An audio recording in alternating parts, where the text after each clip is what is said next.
Hello everyone.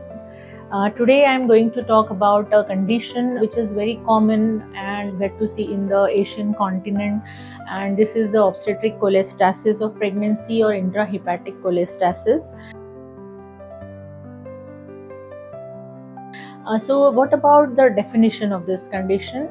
It is a condition where there is pruritus in pregnancy, and it manifests generally in the late second and the third trimester with itching, which is all over the body, more commonly in the palms and soles, and it is associated with the rise in the bile acid levels, and there is no obvious rash on the skin, and this condition resolves after birth. So it is a retrospective diagnosis that particularly it happens in the second and third trimester, and it disappears after pregnancy.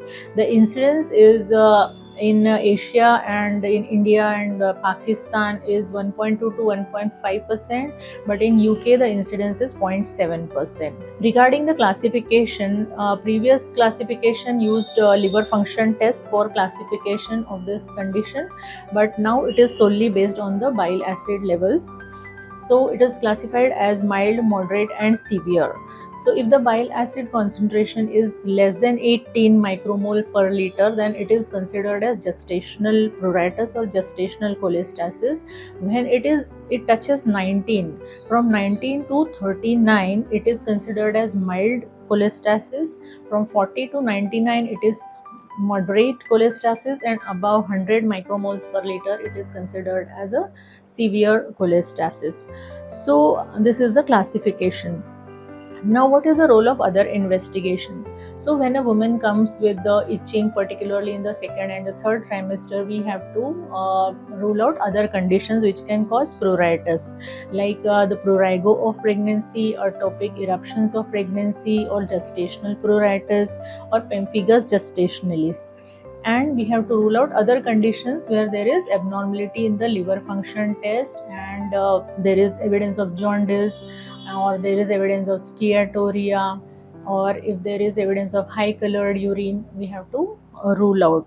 So what are the investigations which we will do? First, we have to do the liver function test, we have to do the bile acid concentration, and we have to do the other viral infections. We have to rule out, like hepatitis B, C, hepatitis E and A, and we have to do the ultrasound to see for evidence of any cholestasis, cholelithiasis is there, and we have to rule out other conditions like sclerosing cholangitis, and the autoimmune conditions like primary biliary cirrhosis. So we have to do the anti-nuclear antibody and antimicrosomal antibody tests. Now, which conditions do we refer to the hepatologist? Those conditions in whom the presentation is earlier, that is in the first or the second trimester early part, or if there is severe abnormality in the liver enzymes, or if there is obvious high bilirubin levels and jaundice is there, or severe deterioration of the condition is there, or it does not resolve after birth, then such patients should be referred to the hepatologist. Now, coming to the risks, what are the risks to the mother and to the baby? So about the mother, she just have itching and she cannot sleep. There is a lot of anxiety about her health as well as the baby's health, and there is increased risk of gestational diabetes and preeclampsia according to the current guidelines. If there is excess steatorrhea, or there is deficiency of fat absorption, then she can have deficiency of vitamin K as well. And for the baby, it is the most important risk factor for prematurity, which is a iatrogenic prematurity. Secondly, there is increased risk of meconium staining of liquor and increased risk of stillbirth, and this risk increases with the rise in the bile acid levels.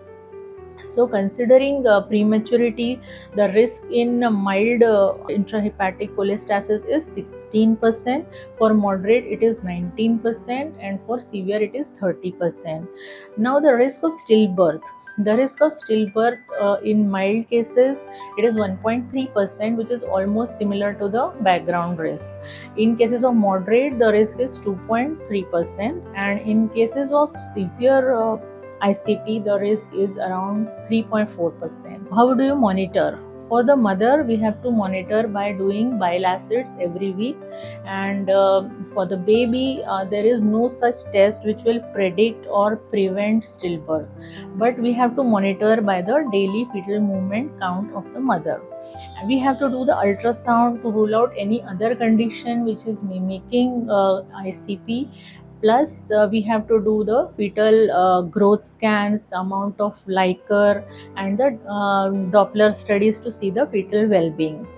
CTG is also not predictive or preventive of stillbirth, so we have to monitor by the daily fetal movement count.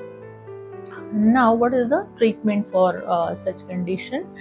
For treatment, we have to give her emollients and aqueous based creams with or without menthol, which can bring her relief from the itching, and she can get a good night's sleep because of that. Second treatment is a chlorpheniramine, which is a H1 receptor blocker, and it will pacify her itching and she can have a good sleep. But all these treatments will not reduce the risk of stillbirth or bring changes in the bile acid concentration.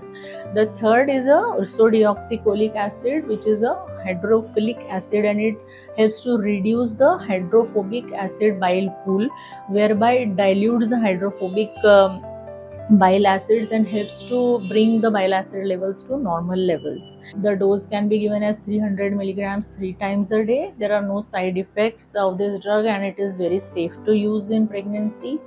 Now, considering vitamin K, if there is evidence of steatorrhea or if there is abnormal coagulation profile, then we have to give vitamin K, but we have to give water soluble vitamin K because there is defective absorption of the fat soluble vitamins. So this is about the treatment.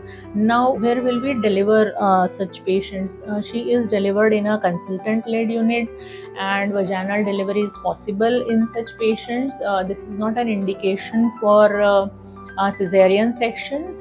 Now, about the timing of birth. For timing of birth, in mild cases, we can take the delivery at 40 weeks.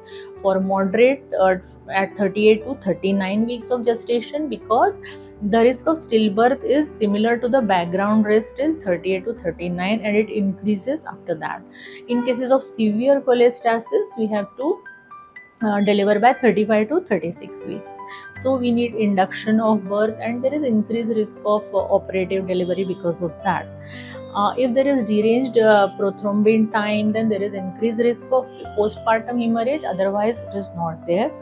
During labor, continuous fetal monitoring is needed if the bile acid concentration is more than 100 micromoles per liter. Now, after birth, there is resolution of the symptoms, which is diagnostic that this is a case of obstetric cholestasis, and we have to do the LFTs and bile acid after 4 weeks according to the current guideline.